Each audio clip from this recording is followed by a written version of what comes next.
Okay, welcome everyone. Welcome everyone here tonight. I know it's for another meeting of the Melbourne Electric Vehicle Group, the ATA branch. Thanks for coming out tonight on spring's coming. It's finally starting to get a little bit better, a bit warmer. It's still coming out on the night tonight. On those, it's quite, thank you for coming. And those, we've got Tim Washington is going to come and talk from Jet Charge on those. So he's he's the director of that particular company, and they're involved with EV charging around Melbourne on those, both home charging and also looking at public infrastructure as well. So Tim and that will be talking later on those. Thank you, Tim, for coming. But I think we'd start off with some news first. Has anyone got any news on those, any projects in that going, or news that they have coming through on the EV scene? Yeah, and I'll just get the microphone for you. How very flash. Check 1 2 1 2. How was that, Adrian? Coming in loud and clear? Thank you very much, mate.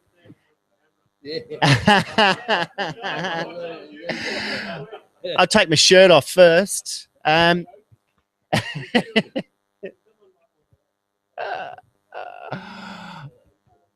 Oh, yes, I know my voice. But I'm just building a lowrider at the moment, and I've just put the motor on, and I haven't got any brakes on it yet. So I haven't given it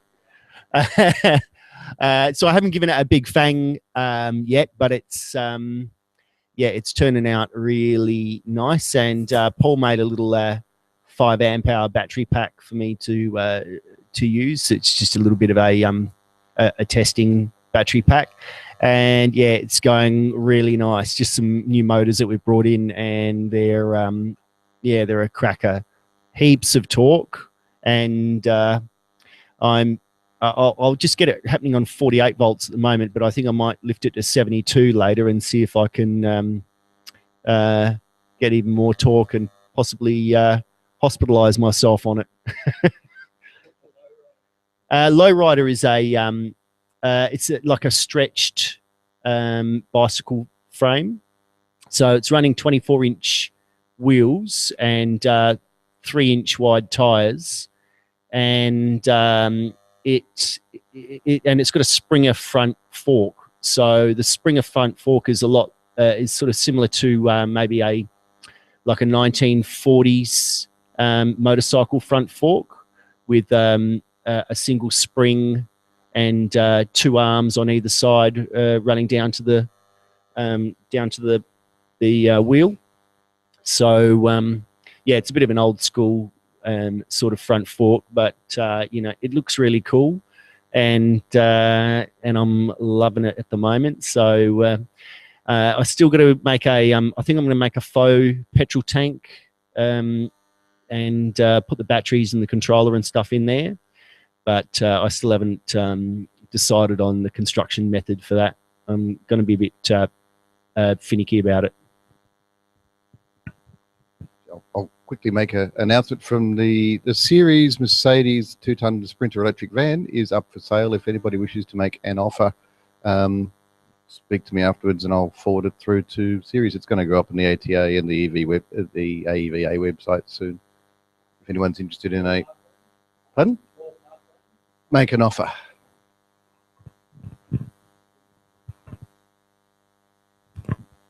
Okay, thanks, Bryce. On those, any other news on those that's been happening? Are those, maybe if you'd like to talk about the Tesla launch on those? No, since come out the front. So Tesla had launch of their P90D, the dual motor one down at Avalon. So one of our members went along to the launch. Right here. Yeah.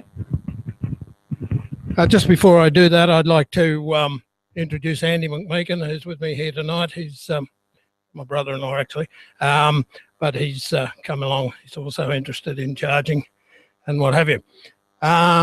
We've found a neighbour who's got a P85, and he called me up and said, I know you're interested. Would you like to come as my guest to the launch of the 85D down at Avalon? So I had a big think about that. Anyway, I got there with him. the trip down in the P85 was interesting. I don't know if any of you know Trafalgar on the highway coming through Gippsland. We were discussing how good the autonomous aspects of the 85 were, and he said, well, I haven't got something right. He said, just watch this sign up here. And we came to a speed restriction to 80 Ks, and the damn thing always thinks it's 30. And you can't work out why. It's just a curiosity. There'll be a reason. There'll be reflection or something. And at one point, we could see around the corner and all the cars are lined up at the traffic lights. And he just let the car go on by itself. And suddenly it accelerated. Now, we could see there were cars around the corner stopped there, but it couldn't. And it started there, and then the radar focused on the cars and it stopped as we straightened up behind them. But anyway, just a little details there, still to work out. Anyway, we went to the Avalon Airfield to the launch of the D, and D being dual motors, and not the 90D. I don't think there's any. Yeah, I don't think there's any 90Ds in the country yet, but I may be wrong. It's an 85D. Now, I'd read all about them. I watched all the videos. I knew the lot. I was quite ready for it.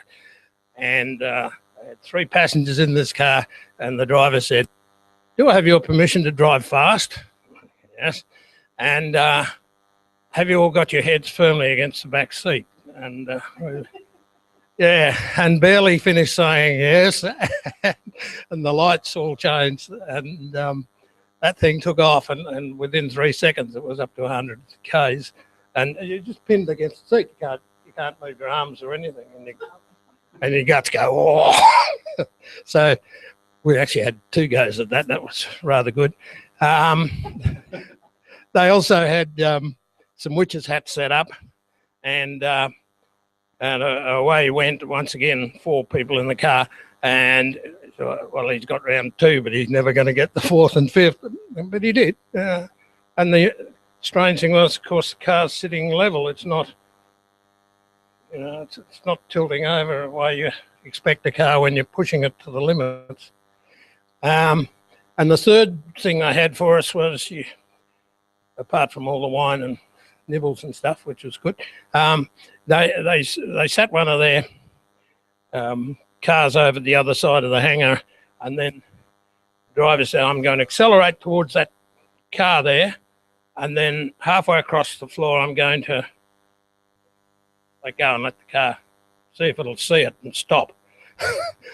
That really was a bit scary when it was really building up some speed, and then it suddenly he let go of everything and it just locked itself up and stopped easy.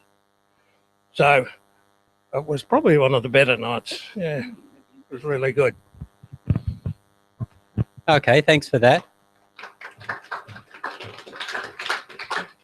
Because I was reading up, of course, about with the P90D, it accelerates, this is the 85D on the launch, but with the P90D, it accelerates faster than 1G. So the car actually accelerates faster than you would if you were falling off a building on those that they say, its acceleration is over 1G. So it's a bit hard to, imagine features. You'd have to be there and then experience it to be able to experience something like that. Okay, and I've got a project coming up too. I've been negotiating to buy a Ford Capri. So there's one up in Sydney on those that I've been looking at for a couple of weeks, and after discussing them. And so Richard is going to help me. He's going to bring the car trailer up, the tandem, the car trailer, and we're going to go and pick it up this week and bring it back. The car needs a battery repair. It was built in 2008, and it's standard DC series type car. It's a Ford Capri, and I'll be looking forward to fixing that. And then I'll have an electric car on the road and that as well. So that's good news. I'm excited going up to have a look at that. Is there any other news in that for tonight? Anyone else got any projects or anything that they wanted to talk about on those at the back? I'll just bring the microphone here. We've got someone at the back there. Oh, we just wanted it for the YouTube.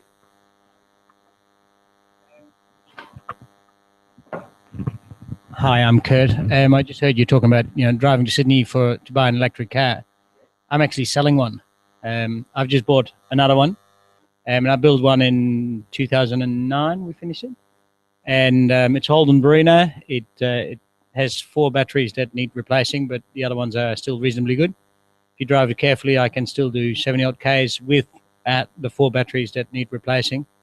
So you get near 100 if it's okay. So anybody who's interested or knows that somebody is interested.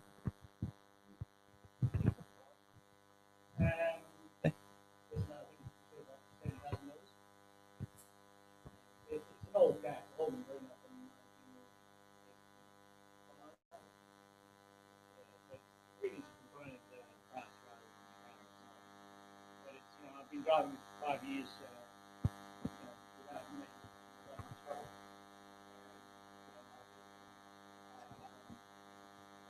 Yeah, so Kurt was saying there he has a Barina on those. So that's really good news. Thanks for that. No, so it was seven grand on those. So you're roughly is looking price you're looking for it, and negotiable on those. And it has some batteries going, some range, but it needs okay, 70 kilometers. Yeah, well that's still a reasonable range.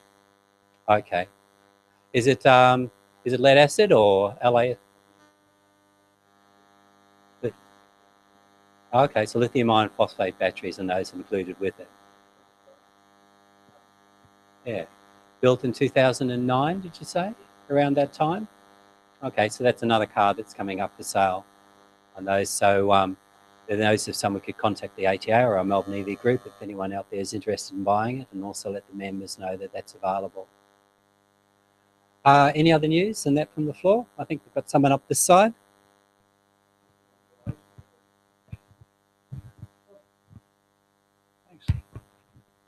Keith Noyes, just got back from Germany last week in Amsterdam, the home of the bicycle, and made a point of going to 3 or 4 large shops that market bikes, and a prolific number of electric bikes on the road, as you might imagine.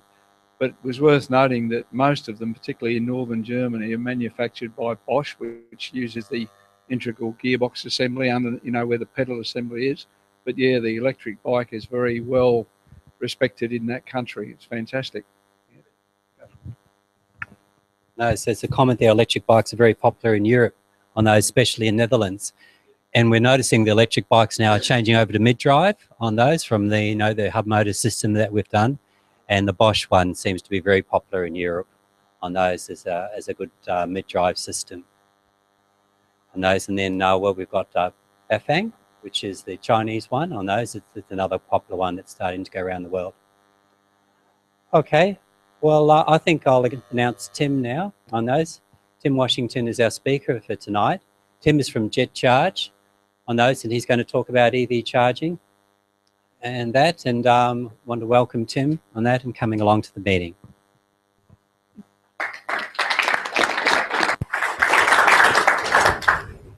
Hi guys. First ATA meeting for me, so great to see so many enthusiastic people here. Today I wanted to talk to you about EV charging, but I didn't really want to talk about the technicalities around EV charging, because I'm sure there's plenty of people in the room who could teach me a few things about the technical side. But as EVs become more popular in Australia, I want to talk about how we promote EVs in the mainstream, and specifically what the role for EV charging is. Because as you know, one of the biggest challenges for bringing EVs into the mainstream is the availability of publicly available EV infrastructure and education around that. As EV owners, we know that the majority of our charging is done at home. So, or at work, if you're lucky enough to have an EV charger at work. But the public don't know that. So the public is so used to the reinforcement of petrol stations around that they think that we need EV charging stations in the wild, in public, for them to buy an EV. So the questions I want to talk to you about are, how do we promote such infrastructure? And how do we make Australia potentially a leader in the world around EV infrastructure? So this is what I want to see. I want to see Australia beating the world at something, but specifically EV charging.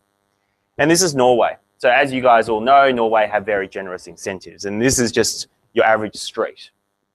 You got a whole lot of Teslas and Leafs and everything. And last time I was in Norway, it certainly was that. But if we were to look at, whoops, sorry. If we were to look at Australia today, this is what we get. I'm out there every day talking to people about EV charging infrastructure. And even a year and a half ago, I literally had one developer say to me, why would we do that? That's stupid. For a lot of people, this is an emotional thing. It's not a logical, it's not an evidence-based thing. It is a, we're used to petrol cars, why would we support electric? They're dumb. So my question is, how do we go from something like this to something like this? I don't have all the answers, so I was hoping to speak to you guys about it. But first of all, who are we? Why should you listen to me? Why am I up here? Who are JetCharge? So JetCharge are a relatively new player on the market. We've been around for a couple of years. We supply electric vehicle charging infrastructure specifically for the home. We're trying to bring them more in line with world prices. Because at the moment, for you to buy an EVSE on the market, it's quite expensive. I was going to bring a few around, but I was like, oh, it's too much of a marketing thing. So just go on our website if you want to have a look at some of our equipment. We install them. So we don't subcontract out. We install them ourselves.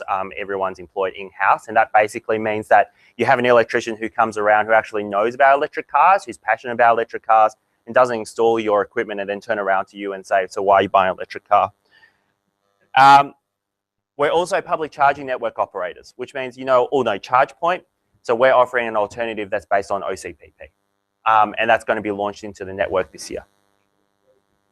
It's Open ChargePoint Protocol. So what that means, sorry, I should explain that. What that means is that there are currently open networks that control charging stations in the wild that allows you to have an app, you activate it, billing, all that stuff.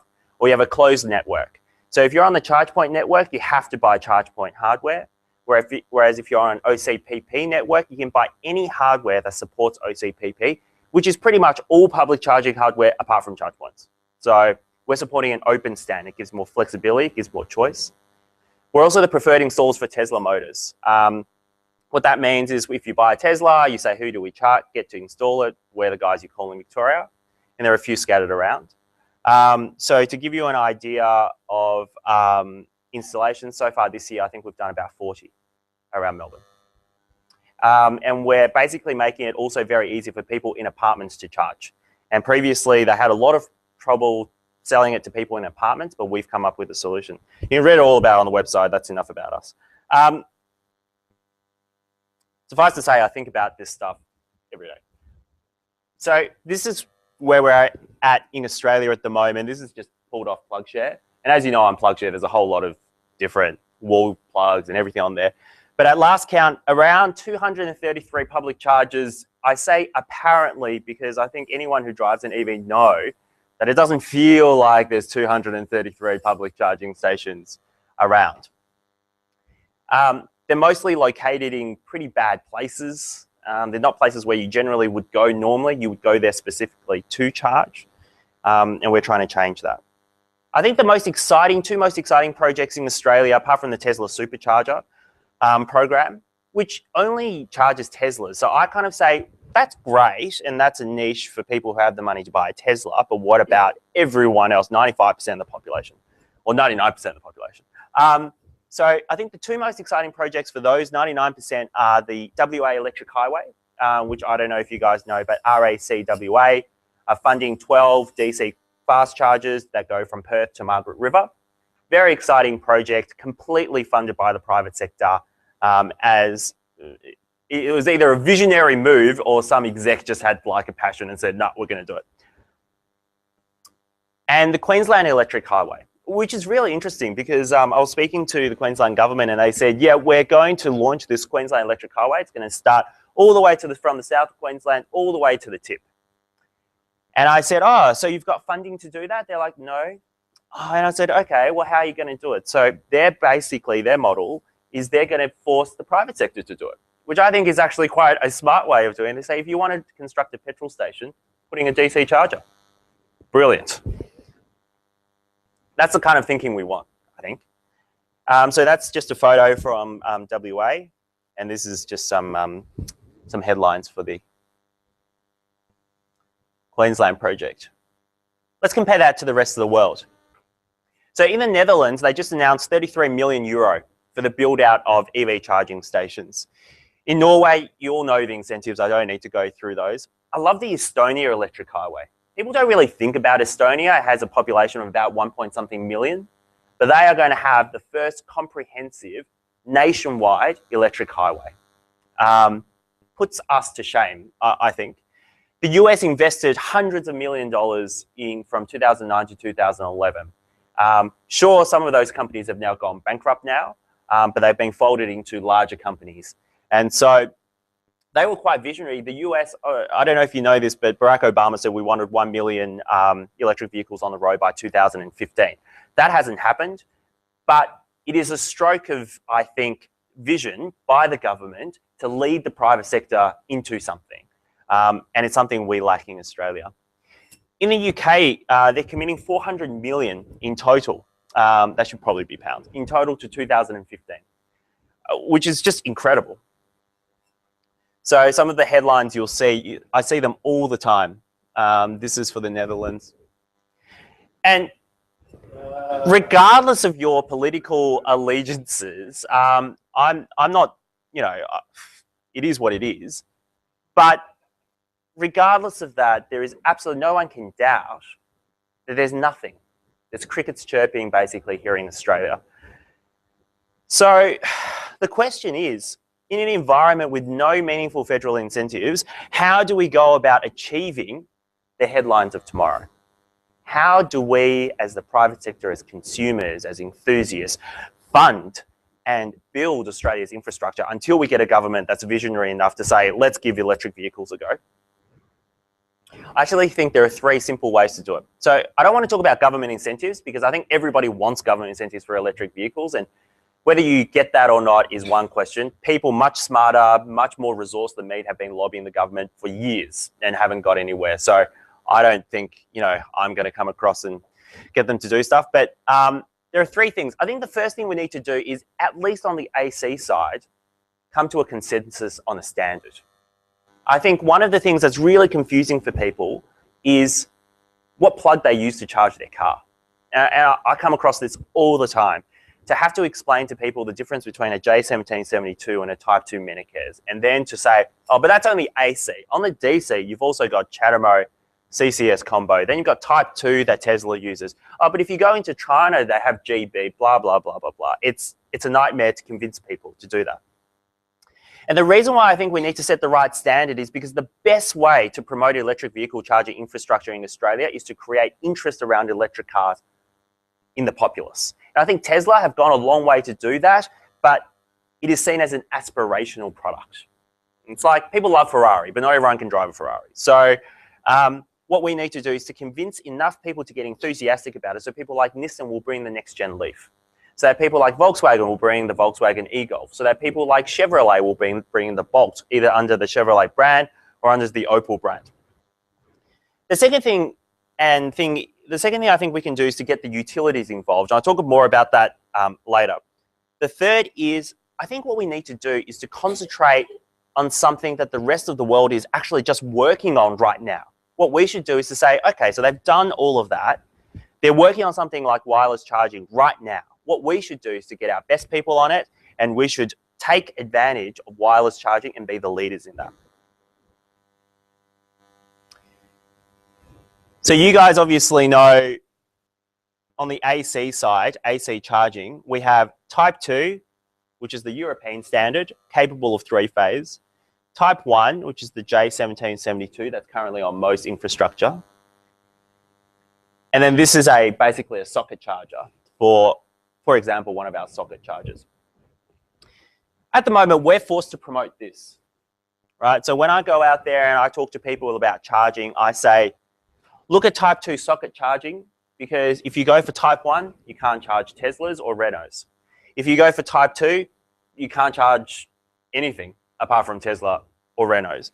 And so what we say is go for a socket charger. But I wish I didn't have to do that. I wish I could say, similar to the US or Europe, where I say all of our infrastructure is either Type 1 or Type 2. I prefer Type 2 simply because it's capable of 3-phase, and I think that suits our grid quite well. I don't know if any of you guys, do you have any opinions around Type 1 or Type 2? Yep. No. In a house, you're probably not going to worry about three-phase. Although we've done a surprising amount of three-phase installations. Surprising. I reckon about 25% of our installations are three-phase. In domestic, yeah. No.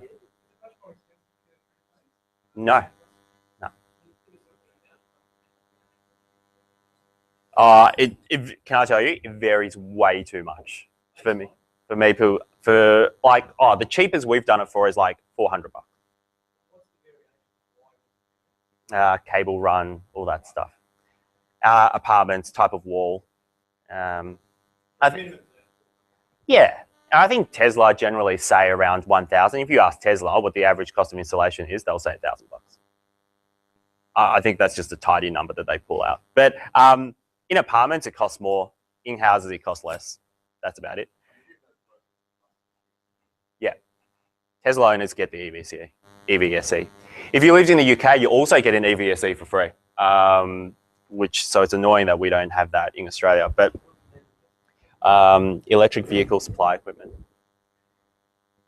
So I guess for the domestic market, yeah, we can look at single phase. But do you guys think that there's, do you think it's worthwhile going to type 2 public charging? Yeah. Yeah.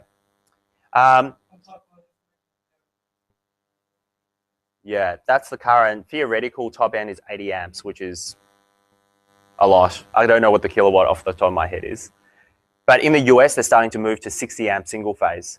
But people who, if you guys know about, I don't know that much about the technicalities of electricity, but I do know that 60 amp single phase is a huge, they hate it. They're like, you're gonna put 60 amps on a single phase? No. No, I don't know. I keep on asking these people how they have 3-phase in domestic. Big air conditioners. There you go. So Jet Charge are going to be launching a public charging network similar to ChargePoints. We're going to be launching our own public charging network that's going to be free to use. And we're currently going with socket-based chargers after the European model. So basically what that means is until a standard is set in Australia, I can't go about saying type 1 or type 2. I have to give people the choice, which means that people have to carry their own cords, unfortunately, but at least it allows charging of all cars. So it's like this. So this is what we call a socket type charger. And what that means is that people carry their own cords. So instead of a tethered cord coming out of the charging station like you currently have in Australia, you have what's called a socket-based system, so that people carry these own cords in the boot. One end will be the type 2, and everyone will have the same end. It's like a PowerPoint. And then the other end is whatever suits your car. Like you either have an Android or an iPhone. But we're forced to do that because there are 2 different standards in Australia for AC. DC is much harder. DC is one of those things where you have huge lobby groups behind each standard, and there's nothing, it's like Betamax and VHS, like it's going to take a long time for it to settle. But what the Germans have done is quite interesting. The Germans have said that for every rapid charger you build, it must at least have CCS combo, which is that, instead of CHAdeMO.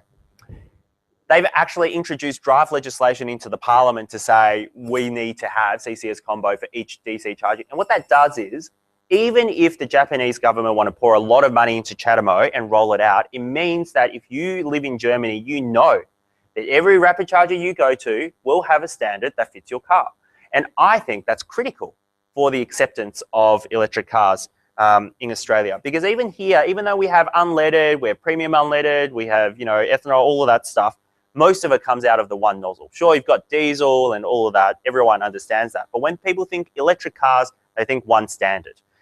And if you said to someone, you have to watch out for what kind of nozzle you have at a particular site, that's not going to get them enthused about electric vehicles. People like gradual change that they can understand. So that's the first thing I think we should do. It doesn't require any government funding. It just requires engagement across the community and government engagement as well. The second thing is I want to talk about utility involvement. this is quite an interesting subject because for utilities, it actually makes sense for electric vehicles to take off because it gives them more demand, whereas demand is shrinking everywhere else. It's taken about 7-8 years in America, but PG&E, which is a utility in California, have come out and said that we want to build 25,000 EV charging stations. And that basically accelerates EV adoption because they're going to be everywhere. And how are they going to do that? They're going to get $654 million. But that's not going to come from the government. They're not asking for that from the government. They're going to levy 4 cents per month from every single one of their customers to build their electric vehicle charging network. So it'll be the equivalent of us helping to fund the poles and wires. And people will say, well, why do we need to pay that extra 4 cents for electric vehicles? We're not going to drive it. And I think you could probably make the same argument, although I think it's more legitimate in this case, that we need the infrastructure for tomorrow. And even if, as a person, we're too short-sighted to say we're going to drive EVs, this is a great way to build out Australia's EV charging infrastructure. If a major operator said, you probably won't even notice it, an extra 3 to 4 cents, even 2 cents per month to build electric vehicle charging infrastructure on their whole customer base. It's like a tax. They're actually a government-owned utility. Yeah. So for example, in Queensland, Ergon could do it. And I know they're very gung-ho about electric vehicles. Not to say it hasn't faced its fair share of controversy. Not so much, I don't think it's so much because of the dollar amounts involved, but rather the principle involved and trying to convince people that electric vehicle charging infrastructure is for the good of the country. Yes. Have you guys heard of Ecotricity in the UK? So Ecotricity were the first utility in the UK to basically get really involved in EVs. They built off their own bash UK's electric highway. So they basically said, we're going to build DC chargers across the UK. So you can drive all the way across the UK using our DC chargers. They had no government incentives to do that. They did it themselves because they said it's going to get us clients and it's going to get us a sustained growth in our client base as EVs get more popular. And that's exactly what's happened. So their customer base has jumped since they've done this because they've had such good coverage. So I think, that's, and they fought a legal case with Tesla as well, because Tesla apparently muscled in on some of their locations. Have you guys heard about this? UK's wireless charging trial. What do you think of that? About cancer or yeah, I don't know. No links to cancer yet.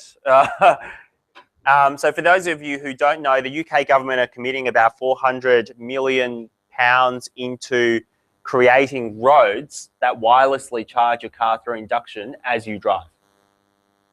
And this is not like a token project that they say, yeah, have $1 million, go for it.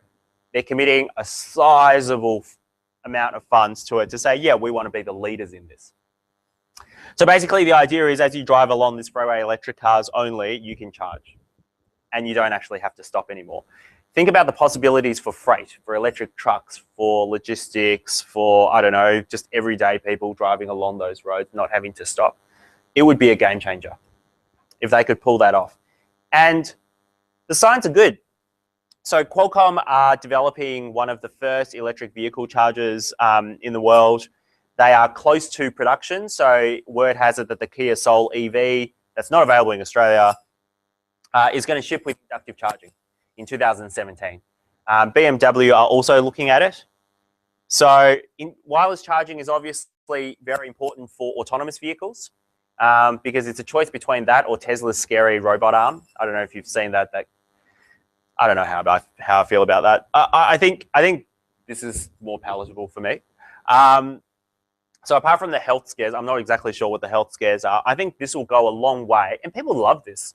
Plugging something in is not a big deal, but as soon as you tell people that they can wireless charge, They say, I'm going to buy an electric car. That's too cool. It's just so weird how different people react to different things. So eventually what might happen is you might have a whole fleet of autonomous electric cars that rely on wireless charging. And the sooner we get there, and I think as people see that technology progresses, I think that's going to improve the acceptance of EVs in Australia. What's that? The self-driving car? The wireless charging? The wireless charging is made by a firm called, there's a few different firms. There's one in the US, but there's a big one called Qualcomm, and they make your chips in your smartphone. They're like a huge, well, they're saying 7 kilowatts, and they're saying 90% efficiency. And I say, no, I don't think so. But they're saying they've achieved it. I was like, in perfect lab conditions. So I'm hoping to meet with the Qualcomm guys this October. I'm going to Germany for a trade show, and I think they'll be there. So it'll be interesting to see if they have a demo there to kind of to show off. That's what I had, but I guess I really wanted to get an idea from you guys about how you found existing public charging infrastructure at the moment, what you guys would like to see out of a public charging network, and yeah, and whether you'd be willing to, I guess, participate in any kind of beta programs around public charging infrastructure and stuff like that. Or you can ask me any questions about it. Yeah, Bryce, I've been driving electric cars for a couple of years now. Yep. I find I've no need for public charging. I've never. Right. The only time I might think about it would be a DC fast charger if I went in a bit of a rush somewhere. Yep. But otherwise, I've always charged and ready. Yep. Just as a general comment, it's just I haven't found I any agree. need for it. I agree. I was commuting back and forth to work 50, 60 Ks a day. I'm now only doing about 6 Ks each way a day. And how frequently I altered today. I had a presentation to do out near work, and then I drove from there over to here, which is about 25 Ks. And I was running on about a half charge to begin with. Can I ask, if you had a charger at your local supermarket, would you use it? Probably not. Okay, cool. From my perspective, I live in the country, so I was driving PHEV, which I've actually only charged once elsewhere Yep. apart from home and work, Yep. which was at a Mitsubishi dealer the other night, because usually I tow a trailer, so I can't get to those charge points. And the other good thing point. is the most convenient part for charge point for me would be at the major parts, which is like, say, if you were going from here, it'd be Avenel, Yep. Albury, Yass, places like that. Okay. And if I owned an electric vehicle with, say, 160 Ks range, well, obviously I'd be looking at something that had that 125, 30 area, gap. And then you could go from the country to the city, which is the most common trip. Yep. And then back again. Obviously on your home site, you don't need one. Yep. Agreed. I'd like to make a comment on that. On those, like with the DC fast charging stations that we're looking at, I mean, the most obvious things would be along the highways. Yep. On those, for people who are travelling to regional areas on those, or even going to Sydney, or, that's one of the ones that we commonly talk about in Melbourne to Sydney. So I think I'd fly these days Yeah, you would. on those, but, for regional transport and that as well. So along the highways is the main way I think. But if public charging stations went into things like shopping centres, major regional areas on those where you could charge your car quickly with fast charging and then maybe have a meal or do your shopping or whatever it is, that you can do quickly in a short period of time, and then people would probably use the public charging stations more. Another question? I haven't got an EV at the moment, but I hope in about 3-4 years when I have to change the car. I'm looking at overall cost of transport infrastructure. Yep. Okay, and you said okay, the federal government are doing much, but what about the Victorian government? Yep. Why not try to push them to do something at the railway stations? Yes. And also just think about some other ways, whether as there, I mean, as I said, I don't know a lot about EVs at the moment. Is there minibuses that go on, that you've seen around the world? Yes, around the world, yes. 12-seaters or, Bigger. 20-seater minibuses, Yeah. which does two things. It also takes cars off the road. We've got too many cars off the road, which is costing us a lot of money, and pollution and all that. Yeah. But also that helps to get more people on the railway system, which should be a fast train eventually, which again will reduce emissions and green. So is there a way of combining the whole transport infrastructure? Is this as part of it, as a part of the whole system? So you're shifting costs from one area to another area. I wish you worked in the government. I've spoken to PTV about this exact thing. So we've actually lobbied to have electric vehicle chargers installed in train stations, and especially further out train stations, regional train stations. And the idea was that people can drive EVs in their local community, but then have a spot reserved for them at the train station to catch a train into the city.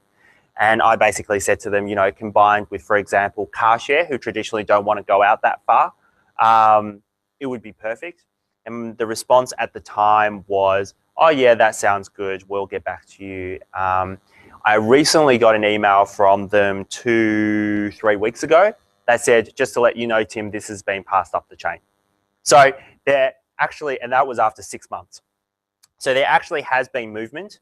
It's just very slow. I've also met with Lily D'Ambrosio, who's the Minister for Energy in Victoria. They're very supportive around renewable energy and all of that stuff, but EVs form a part of that, but not a specific part. And that is actually one of the biggest challenges, is that electric vehicles are not really seen as on their own, but always as part of a wider package of renewable energy, battery storage, and EVs, which is quite interesting, I think. Yeah, I'm a current EV owner, but not four wheels. I've got a suite of a collection of e-bikes. Yep. And I'd like to see the ability to be able to charge e-bikes off of the EV charging, and I'd like to see some charging in town. For me, I live 30 k's out of town, so on a standard battery motor combo that I use, I'll get into town, but I won't get back out on a single charge. How do you charge 10 amp, like a GPO, or like how do I charge in town now? Well, how do you charge your bike? Well, I charge at home. Yep. And What's then the when I'm in level 1. Yeah. Yeah. Yeah, just standard household juice. And I'd like to see some charging spots in town, but of course for e-bikes, you need to have some ability to lock them up so they don't go wandering. We're going to have that. Oh, you're a champion.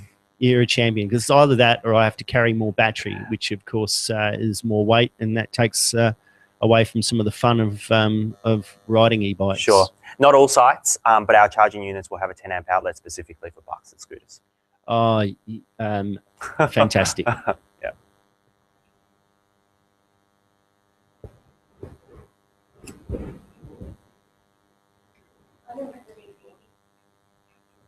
I don't have an EV because I live in the inner city. Yep. So like most residents of City of Yarra, City of Melbourne, City of Darwin and so on, Yep. there's no on-site parking. Yep. Because I'm not in an apartment block. And so my car is parked, miles away. Yep. So I can't work out how I would ever charge it. But I'm thinking of getting rid of my car and using one of the car shares. Yes. Like Go Get, FlexiCar, Yep. so on. And so it'd be brilliant if you targeted them, because they'd be Yep. perfect for electric car. I do target them. Here's an interesting stat about electric cars and car share. If you had an electric car, even a plug-in hybrid, and a normal car sitting side by side, the normal, when I say normal, I mean internal combustion car, fossil car, dinosaur car, if you had them side by side, the dinosaur car gets used 4 times as much. And that basically makes it economically unfeasible for a car share company to have an electric car.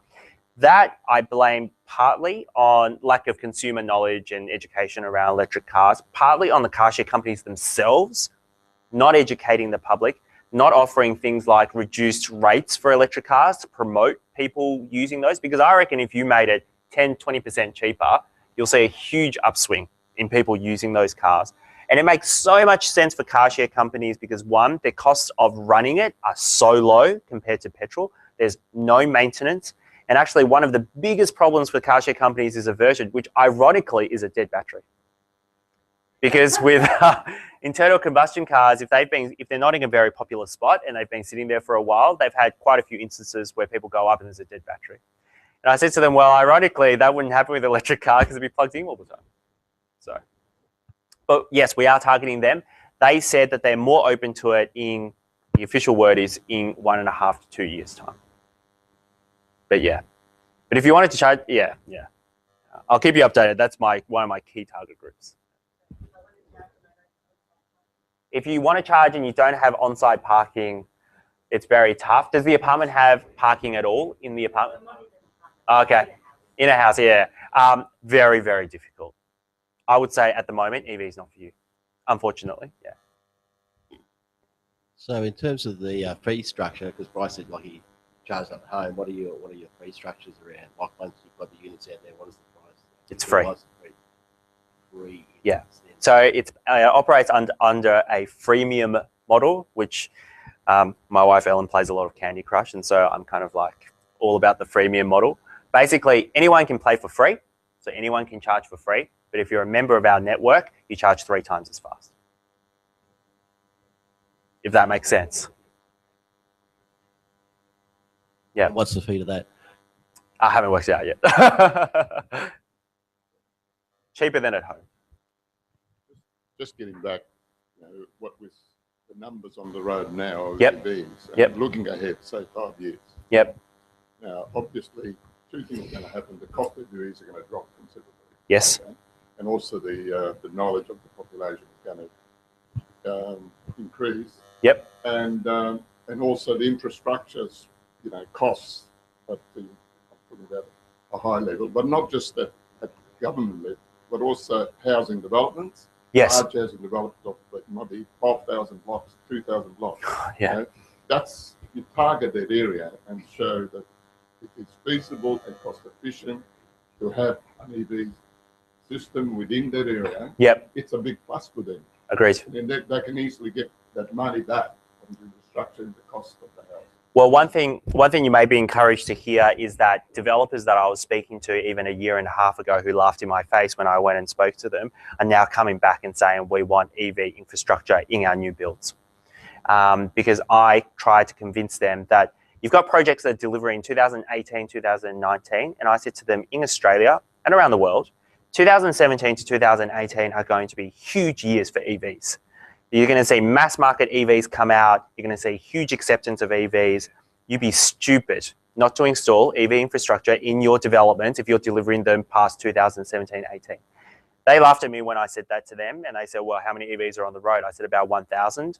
And they said, well, why would we bother? But now they're coming around.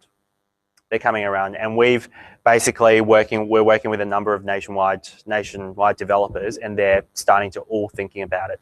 Because at the moment we've allowed apartment charging, but because those apartments have not planned for EV charging, there's a very finite amount of charges you can get in them. And I said to the developers, if you're delivering a new project, it's critical that you plan for EVs and you put in infrastructure. The other thing that's actually really helped is Green Star. Green Star have put in an EV specific point where they said that if you have 5% of your car parks dedicated to EVs and have EV infrastructure installed, so that's critical, you get a Green Star point. And Green Star points are actually really, really expensive to get. And this is a really cheap way for them to get one. So that's really helped.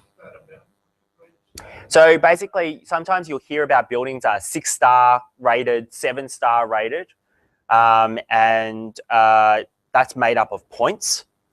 And some points may be energy efficient lighting. And that could cost you anywhere between 250 to 300,000 a point, because you've got to put that in the building.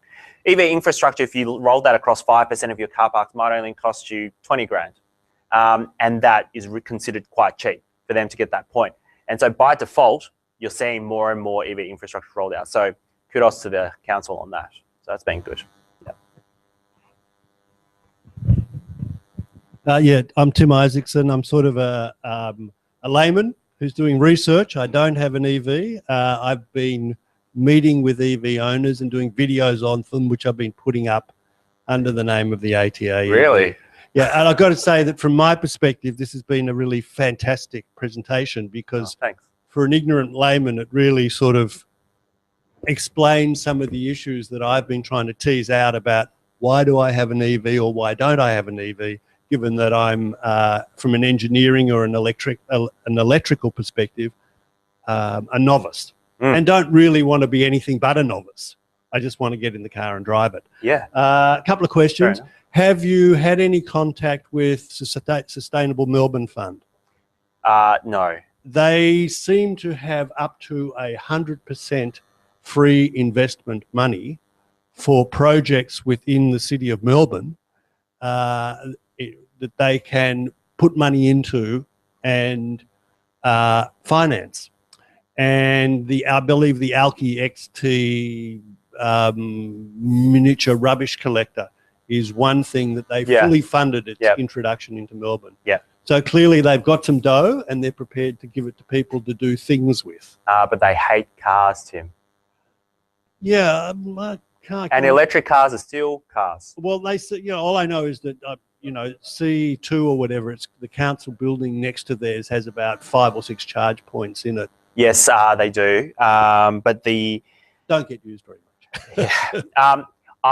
You can buy me a beer. I'll tell you about Melbourne City Council. But they have very great policies around renewable energy and their environmental targets, but they hate cars. And so electric vehicles, not a huge fan of them. Electric bikes, huge fan. So I'm working with them on a few things around electric bikes and scooters. Yeah, they've got a few. They use some crew using that little investment setup. I didn't know that. Awesome. Yeah. They love them. I do have a second question, Tim. Yep, sorry. Do you have any observations relating to the Brisbane company Tritium? Tritium? Yeah. Yeah, awesome company. Fantastic. Can you world enlarge on that? leaders? Because I haven't met with them at this stage, but I'm interested in them. So Tritium are a company in Brisbane, and they make DC fast chargers. They're one of, if not the only, but one of the only liquid-cooled DC chargers in the world, which means that when you see DC chargers, sometimes they're either huge boxes, and they have like 3 plugs coming out, or they're really sleek-looking units, but behind this little timber fence is this huge cooling unit for the DC chargers. The Tritium unit is all in one, because it's liquid-cooled, and they put a lot of research into basically how to cool the device. They are one of the world's leading DC charging manufacturers now, and they did a recent deal with ChargePoint to roll DC fast chargers around the US. In Australia, they have 2 customers. They've sold 2 chargers. It's ridiculous, actually. So, well, I didn't quite understand your relationship or lack of relationship and how that would apply to the consumer in relation to ChargePoint. We're good mates, that's all. No, ChargePoint. To ChargePoint. Yeah. ChargePoint US. Okay, so if in Australia though, if I have my electric vehicle, and I enroll with ChargePoint, is it, or I'm a ChargePoint member? Yeah. Would I still be able to charge my vehicle at your stations? Yeah, of course. Yeah. We welcome everyone. And free of charge with the premium? Yeah. Well, I've got a question sort of regarding your stance on sort of the DC versus AC charging, which you think will sort of play out into the future, especially like something like the Renault Zoe that's got a 43 kilowatt AC. Do you see that becoming the norm over the DC 50 kilowatt? DC, it's funny. If you speak to DC manufacturers, they'll say DC will take over the world, and then most other people will say AC is pretty much going to stay. My view is this. DC is incredibly valuable for highway charging, but I actually don't think that DC is really needed for metropolitan charging. And I'll tell you why.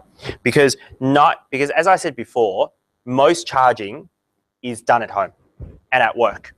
People who go to places to charge during the day, they're not looking to basically top up from 0 to 100. Very, very rarely. And so I don't actually think you need to go to the expense of DC charging to achieve that. I think for most people, trickle charging during the day at 30 kilometers of range an hour or 3-phase at 100 kilometers of range an hour is more than enough for most people. If DC charging came down in price so that you could buy a home DC charger with a little module in it and you could buy that for the equivalent of an AC charger, sure. At the moment, I think they're too expensive. What about compared with, say, the Renault Zoe with 43 kilowatt? If all vehicles were equipped with that, would you still see the need for DC fast charging at all, or no? But I would say, rather than looking at the capability of a car, I would say you look at the use of that capability. And so what do people want out of charging? Say you charged on the street where you went shopping or whatever. Would you need to charge from 0 to 100 in full, or would you most of the time be at 80, 90% anyway? I'd say it's the latter.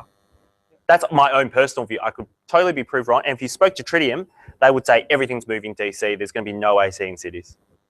Yeah. And just a final question as well about vehicle to grid. You didn't talk about it at all. What are your thoughts on it? I don't like vehicle to grid. Sure. So there are some people who want to use the batteries in the car to power, to basically allow network operators to suck the battery out to stabilize the grid, and then when you need it, they put it back in. So I think, and they're trialing it in Japan, and I think there are cases where that's useful. So I think in emergency situations, if you're at a disaster site or whatever, you have a whole lot of electric cars that can be used as battery banks. I think that there's a legitimate case there.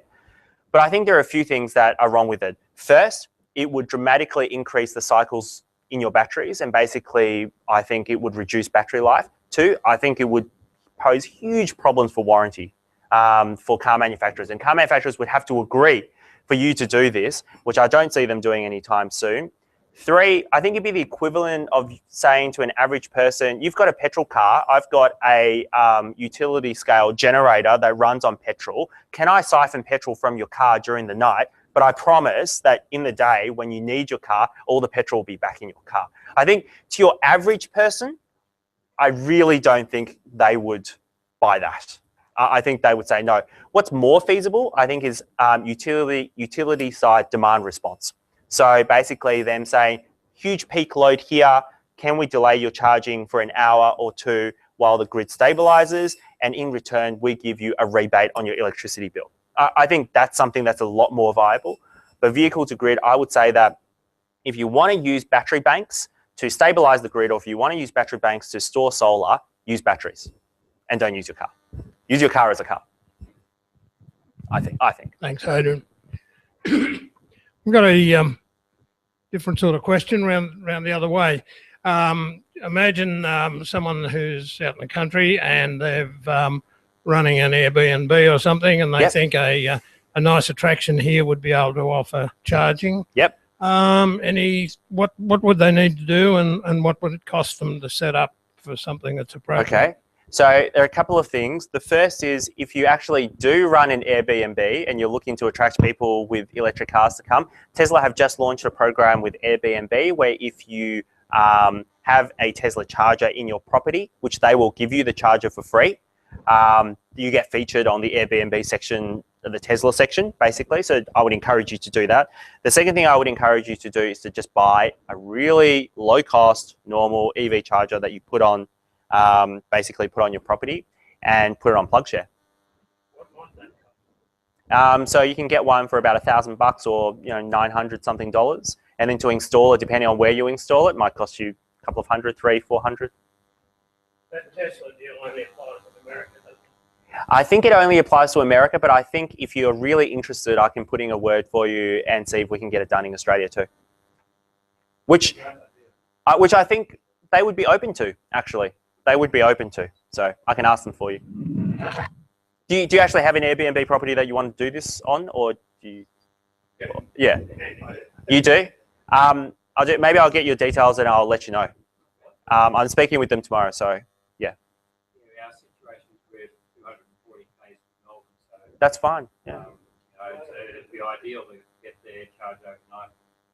That's perfect. That's perfect. If we can't get it in under the Airbnb program, we'll get it in under their destination charging program. So that's basically where they also give you the charger for free. You just have to allow people to use it whenever. But I'm happy to talk to you about that. I'll get you in, don't worry. Yeah.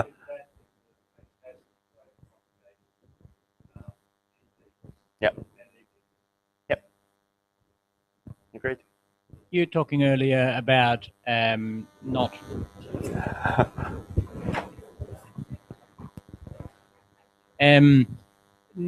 liking car batteries to be used for the grid. Yes. But if there's a mass adaptation of electric cars, would that change your opinion then? Because then obviously the drawing from the batteries is much less. Yes. I mean, if there's 4% of cars are electric, then obviously that would be a huge draw on the few batteries. But if 50 or 50% plus, then obviously that would be much less. Yes. So this is quite interesting. I personally think that for the utility side, you have to look at why they want to do something like this. They want to do something like this to stabilize the grid during peak loads. That's why they want to do it. When do peak loads generally happen? During the day and during peak hour, which is when most people would need their car. So I would say, one, that doesn't really make sense. And two, they've done modeling to say that looking at off-peak charging, we can achieve 70% market penetration before we even need to do anything about the grid. So during off-peak, I don't think it's an issue. And I would say that as batteries get cheaper, and Tesla Powerwall, people say it's really cheap. It is what it is. It's not that cheap. But as batteries get cheaper, I think more people, utilities, will start just building battery banks of their own and just drawing from that. Yeah, they already are, absolutely. So I actually don't think, even if it was technically feasible, I question whether the average person would allow them to do it and whether they'd be happy to do it.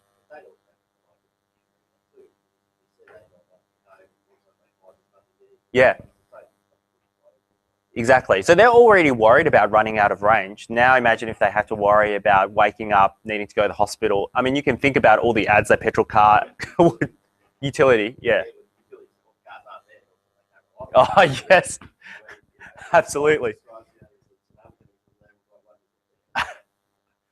Yeah, true. If a tsunami was coming, I don't think stabilizing the grid would be a major issue, but yeah. I agree. Yeah, no, I agree. And what are you going to do? Like contract with people that they must have the car there at a certain time? You're never going to achieve that. So, but having said that, there's a lot of work that's been done on vehicle to grid. But I think it happened at a time when batteries were extremely expensive and people saw that as a tool that they could use. But as batteries get cheaper and they achieve $200 per kilowatt, I think now, they're predicting by 2020, I think that conversation will go out the window. Now, the other question I have is, if you're talking about fast charging on stations on highways, yep. What effect does it have? Because obviously you're not fully charging the batteries. What does that have about stabilizing the batteries? Oh, okay. So are you saying, if I understand, are you saying you don't want the batteries to be damaged because they're not charging to full? Well, no, but when you got lithium-ion batteries, yep. they've got the BMS system, the battery management system, yep. to avoid that batteries that are unequal charge. Oh, yes, I understand. And if you don't charge them fully, because the equalizing only happens right at the end. Yep. So if you're doing regularly quick charges, 80% full, then you never get that equalizing, and then you got the batteries that are not so good will end up with much less electricity, and then once the battery management system reads that the batteries are too low in electricity, it will actually stop the whole system. Right. A car will then go. I have to say, I don't have the answer to that. I don't know. Yeah. I'm not enough of an expert in battery technology to say anything about that.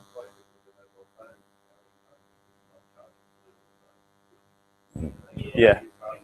Yeah. Yeah.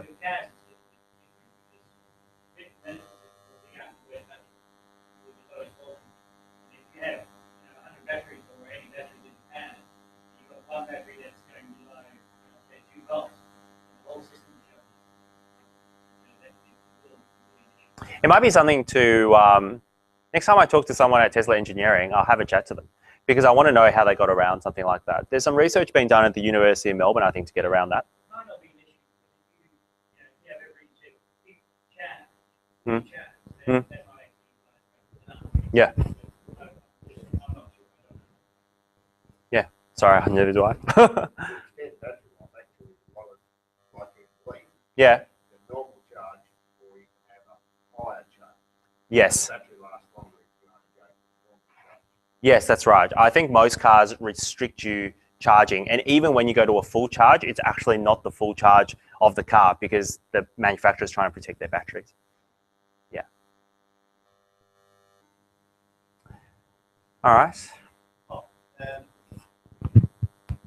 Just one other question about the UK. That I heard that it was induction loop charging coming in for the buses, and set up at bus stops. And I'm just wondering if that's gone ahead. I don't know if that's gone ahead. I saw that too. I don't know if that's gone ahead. Yeah, I'm not sure. But buses is actually one of the things I'm most excited about in the field of EVs. I think it's going to be amazing. Sydney Airport have just trialled. So I don't know the answer to that, but it's kind of got me on a tangent about buses that I'm excited about. Sydney Airport trialled 2 BYD buses at the airport to run their airport operations inside, and the trial was so successful that they're putting out a tender to convert all of their fleet to electric buses. Yeah, it's awesome. Oh, wicked. Yeah, so buses is a huge thing, and passengers love electric buses. I mean, buses suck at the moment, yeah. Yep. You said Melbourne doesn't want. The reason is, you know. They said they don't really like. They don't want cars on the road. Okay. Yeah. Now there's thousands of cars on the roads which go to the city or any railway station. Yep. Park and do all day, sitting, doing nothing. You know, utilising space worth millions and millions of dollars. Yep. Okay? Yep. So if you had the share car system, EVs, so you'd have, I don't know, at each station 50 cars. Yep. Right, ready. Yep. You go to the station that you want, but then you can pick up another car there and go whatever business you want, then you come back and do the same thing. Yep, would love that. Right? You reduce the cost everywhere. Yeah, I and agree. you expand your EV system. And also include little minibuses going around, picking up people and going to the railway station, picking up elderly or people who can only walk a certain thing. Instead of taking the car, just pick up the EV. Do you mean metropolitan Melbourne or do you mean city of Melbourne? No, I'm talking about metropolitan, yeah. Yeah, metropolitan Melbourne. Yeah, I mean, I would love to see that. That'd be amazing. But I mean, if you look at car share in the city of Melbourne, like, again, I'll say, and it's not because the camera's on, but I'll say that the city of Melbourne have really great policies around renewable energy, but just EVs is not their focus and cars are not their focus because they just raised the price for car share from, I think it was $1,000 a year for that spot, now to $12,000 a year on the street. Yeah.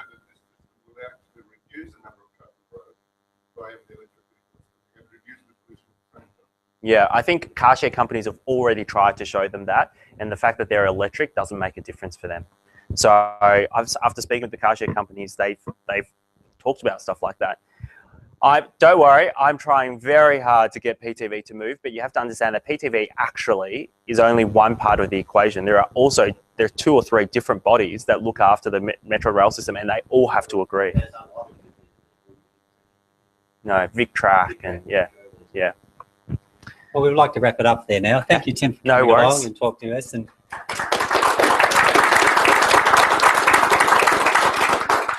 we can see from the questions and answers and those that have been made too that there's enormous interest in lobbying government, trying to having EVs more aware amongst the consumers on those to it, and then we just, eating away, niggling away at those things, and each year there's more acceptance. Yes. We're seeing coming through each year. And as you're talking about in 2017, 2018, some of the new models that are going to be released are electric vehicles that are being planned at the moment. So we're seeing a lot of new technology coming through. Yeah. Buses and the airports is a no-brainer. Yeah. They're pretty obvious ones, isn't it? Shuttle buses that run around airports or go through very short circuits. Skybus. Yeah. I know it's an obvious thing for EVs, but we know some obvious ones, but then we'll see more and more acceptance coming in as some of the other instances are taken up. Agreed. Yeah. Okay, thank you. Okay, for coming thank along you. and then talk Cheers. to us.